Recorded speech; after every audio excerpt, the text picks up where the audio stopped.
This is Inside Indiana Business Radio for the morning of Wednesday, August 2nd, 2023. I'm Kate Sharon. A new mother-centered adoption program will debut in 2025 after the Villages of Indiana secured a $1.6 million grant from the Lilly Endowment to develop the initiative.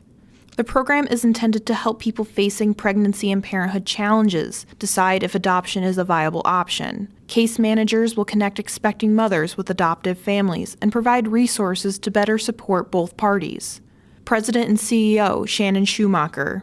Many more women are going to find themselves unexpectedly pregnant, and we're going to try to figure out what the best options are for her. And we know that she's going to ultimately, at some point, look up information about adoption. The program will support the expecting mother with resources, whether or not she decides to place the baby with an adoptive family. The Villages of Indiana is a family and child services not-for-profit with 16 offices throughout the state. Last year, the organization boasts its support of 1,200 mothers through a visitation program and the facilitation of 89 adoptions. A California company has terminated its $875 million acquisition of Cook Medical's reproductive health care business, the Federal Trade Commission announced on Tuesday. IIB's Alex Brown has more.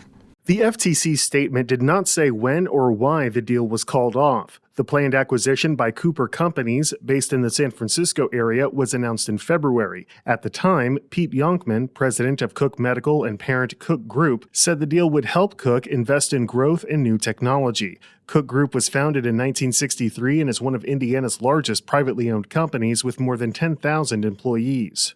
The FTC called the termination a win for patients, but it did not say it was planning to formally challenge the deal or provide details on how the combined operations might be anti-competitive. FTC Bureau of Competition Director Holly Vadova said in written remarks that, quote, Cooper Company's decision to abandon this proposed acquisition ensures that critical reproductive health markets remain competitive. Cook Medical did not immediately respond for comment, and Cooper Companies declined comment to our partners at the IBJ. Alex Brown, Inside Indiana Business Radio. The Indiana Economic Development Corporation is seeking $120 million in performance-based incentive funds for a company planning to invest about $3.2 billion in a new facility that will create 1,400 high-wage jobs. The IEDC declined to share details about the company, the nature of its work, or the location of the facility. When asked about the project Tuesday, outgoing IEDC President Brad Chambers told IBJ that it is a new project that is, quote, continued evidence of Indiana's progress in attracting global business. Officials with the state's Economic Development Agency will appear before a budget panel Friday to ask for the 9-figure incentive package. From the number one source for Indiana business news, this is Inside Indiana Business Radio.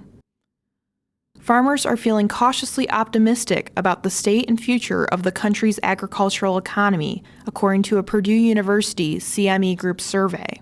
The July edition of the survey found producer sentiment rose slightly, as well as satisfaction with the current and future conditions. The survey included responses from 400 farmers across the nation. The rise comes when 2/3 of producers said they expect interest rates to increase over the next year, and many were more concerned over that than the volatility and decline of crop prices. The survey reported the top concern is still rising input costs. The Indiana Chamber of Commerce is once again trying to find the coolest thing made in the state. In its third iteration, the Coolest Thing Made in Indiana competition will be a knockout-style single-elimination tournament, an ode to the state's omnipresent basketball fever.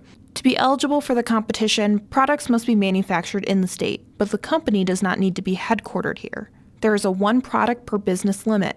There is no fee to enter, but nominations must be submitted by October 10th. Not-for-profit Civic Lab is welcoming over a dozen business leaders to its inaugural Systemness Leadership Academy cohort. The program is a year-long and aims to give participants experience in creating better, systemness-centered strategies to better serve people in the context of common social issues. Civic Lab defines systemness as a quality where people think of themselves to be part of a larger system and work for the benefit of the system. The cohort consists of 14 leaders from 7 states and various backgrounds and focus areas. Civic Lab said it intends for this program to create a group of national leaders dedicated to better social systems. Pacers Sports and Entertainment Vice President Danny Lopez is this week's guest on the Business and Beyond podcast with Gary Dick, presented by PNC, a weekly conversation with high-profile Hoosiers in business, sports, and entertainment and beyond. Available now from your favorite podcast provider. I'm Kate Sharon for Inside Indiana Business Radio on Demand.